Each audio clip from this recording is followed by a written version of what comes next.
Este é o CIMEPcast, o podcast oficial do Sindicato dos Médicos de Pernambuco.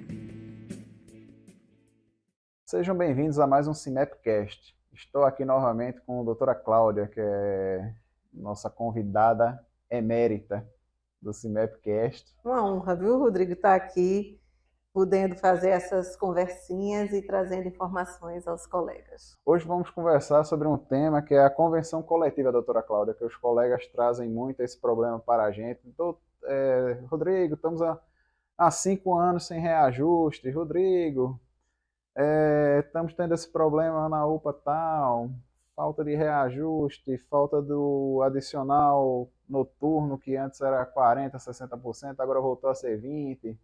Enfim, eu queria conversar com a senhora, doutora Cláudia, sobre... Vamos começar pelo começo. O que é uma convenção coletiva? Convenção coletiva é uma norma que é estabelecida entre o sindicato do trabalhador, no caso, nosso sindicato médico, mas com o sindicato de todos os trabalhadores da saúde, conjuntamente com o nosso patrono, o nosso empregador, que é o Sindiosp. O Sindiosp de Pernambuco, ele representa os hospitais privados, as organizações sociais, todas as filantrópicas, então hospitais filantrópicos, e ainda as clínicas conveniadas particulares. Então, é bem abrangente a representação do Sindiosp, né? E é nessa norma, nessa convenção, que é estabelecido jornada de trabalho, adicional noturno, horas extras, o sobreaviso trabalhado, sobreaviso não trabalhado, o valor do trabalho médico. Então, ela abrange muitas coisas, inclusive, para quem não sabe, garante também um seguro de renda interrompida e de invalidez. Então, o médico que adoece, que ele fica incapacitado para o trabalho, na convenção também está previsto isso. Isso aí eu não sabia, não. Estou sabendo agora através da senhora. É bem abrangente, né? São várias cláusulas o problema que hoje vivenciamos pela ausência desta norma, que está assim, a última convenção assinada foi em 2016. Então, temos 17, 18, 19, 20, 21 e já estamos em 22, sem uma convenção.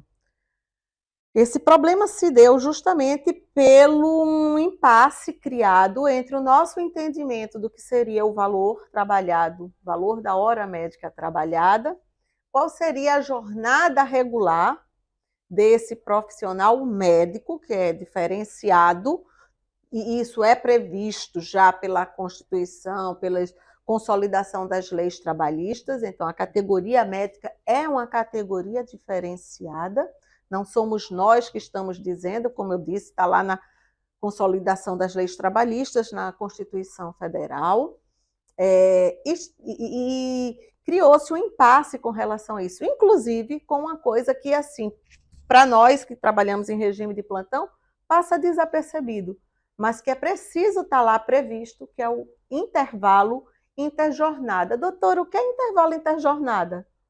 É aquela hora de descanso que a gente para almoçar. É os 10 minutos a cada 1h30 trabalhada, que está previsto, que é um direito do trabalhador que precisa ser cumprido. E quem está nas 12 horas de plantão consegue parar 1 hora para fazer a sua refeição do almoço ou do jantar ou algo semelhante? Não consegue. Se ele se ausenta da linha de frente da emergência, vai para um refeitório, quem cobre ele se chegar uma emergência?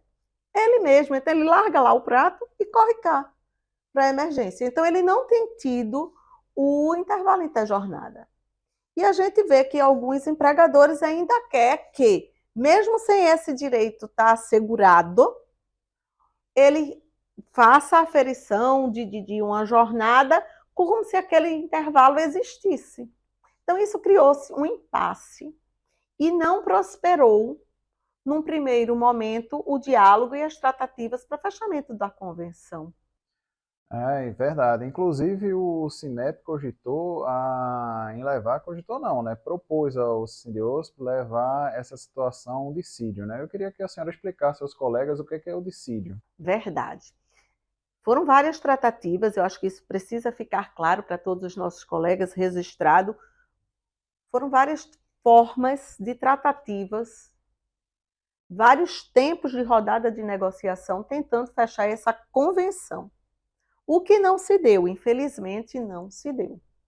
E nós chegamos ao ponto de dizer aos representantes do Sindiosp: vamos então para o dissídio. O dissídio é colocar na mão de um outro órgão, de um outro ente, a formação desta norma de regulamentação, que não seja o que o Sinmep queria, nem o que o Sindiosp queria. É delegado a um terceiro, que pode ser na instância do judiciário. Né? Então, o dissídio é colocar na mão de um juiz a decisão do que vai estar contido dentro desta norma, que ela deixa de ser convenção e passa a ser o dissídio.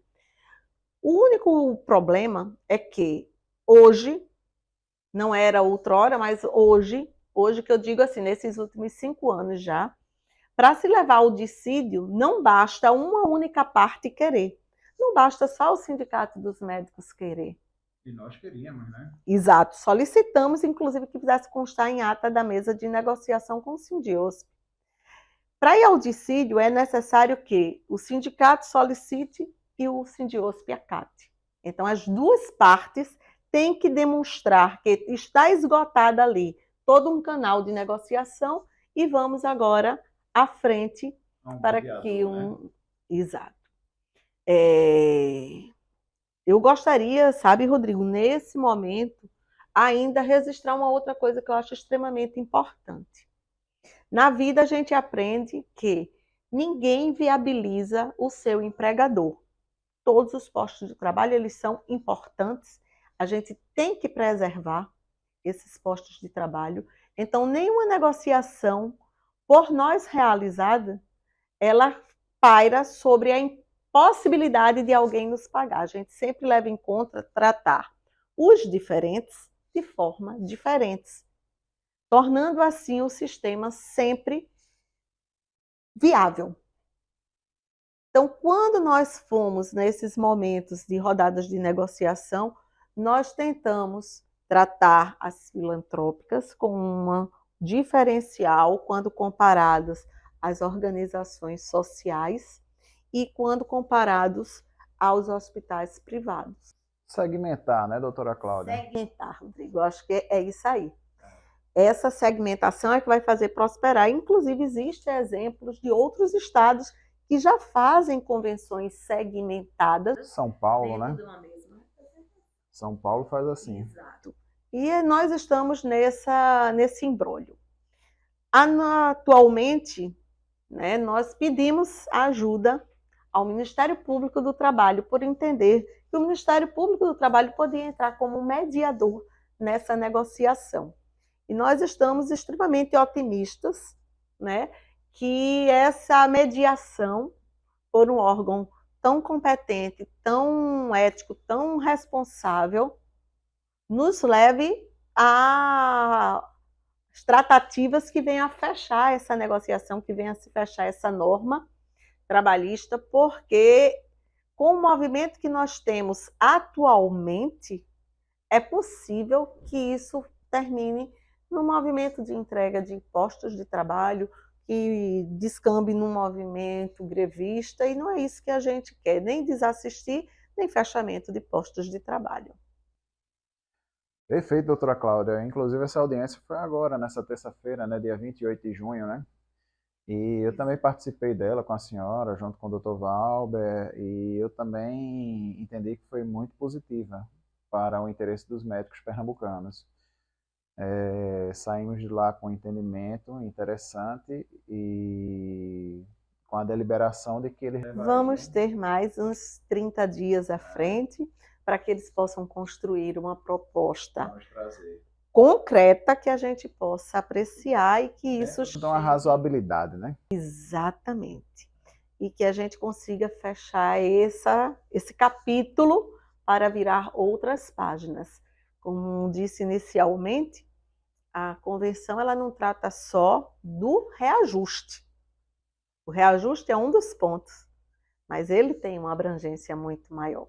Regulamentação né? da jornada. Regulamentação de jornada. Isso é uma coisa importante para se ter em foco, porque a gente tem visto muitos colegas entre um posto de trabalho e outro, sobretudo quando tem uma longa distância a percorrer, pegando BRs e sacrificando, né, tendo a sua vida muitas vezes ceifada num acidente de trânsito, ou mesmo com uma síndrome de burnout, né, que é o esgotamento físico e mental diante dessa multiplicidade de vínculos para poder se manter, porque são 5 anos sem reajuste, são 5 anos de perda real na capacidade de aquisição, né? de sua capacidade produtiva, não, mas na capacidade mesmo Na realidade, quando você trabalha e recebe o mesmo salário que há 5 anos atrás, na realidade você está vendo o seu salário diminuir o poder de compra. É isso que a senhora está falando. Exato, né? era isso aí, Rodrigo. Diminuído no poder de compra. Então, Perfeito. 5 mil reais que tinham poder de compra há 5 anos atrás, hoje em dia tem um poder de compra de 3 mil reais. Então, na realidade, estamos tendo de forma... estamos tendo de uma forma real um achatamento salarial. Exato, né? exato. Nominalmente é o mesmo salário, mas o poder de compra vai sendo corroído pela inflação, né? Doutora Cláudia, para finalizar, mais alguma outra coisa que a senhora gostaria de pontuar em relação a esse tema?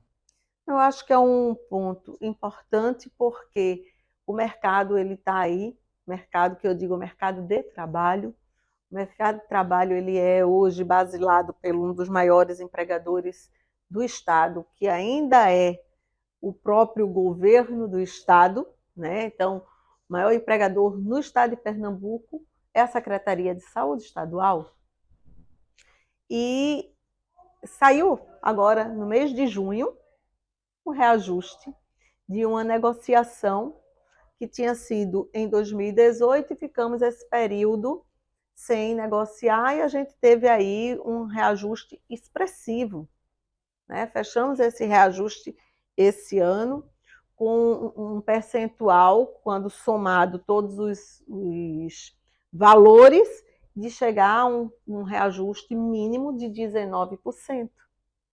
Né? A gente sabe também que o acumulado de 2021, a inflação, beirou os 10%. Então, a gente espera que a gente tenha uma negociação favorável nesse momento. E a expectativa desse ano é 8%. É a pauta do dia, né? E a gente precisa ter um mercado em equilíbrio para que não haja uma migração turnover entre os postos de trabalho. Né? Entendemos que todos esses equipamentos de saúde precisam se manter com seus quadros funcionantes e com a capacidade de atendimento à população. Perfeito, doutora Cláudia. É muito proveitoso esse Netcast, em que nós tratamos sobre a convenção coletiva, sobre o dissídio. Eu acho que muitos colegas ficaram bem esclarecidos sobre esse tema e vamos seguir adiante na luta. Vamos esperar que dia 26 tenhamos uma resposta positiva por parte do CIDIOSP e finalmente acabemos com essa novela. Com certeza, Rodrigo. 5 anos. Não por culpa nossa, mas por culpa do outro interlocutor. Exato.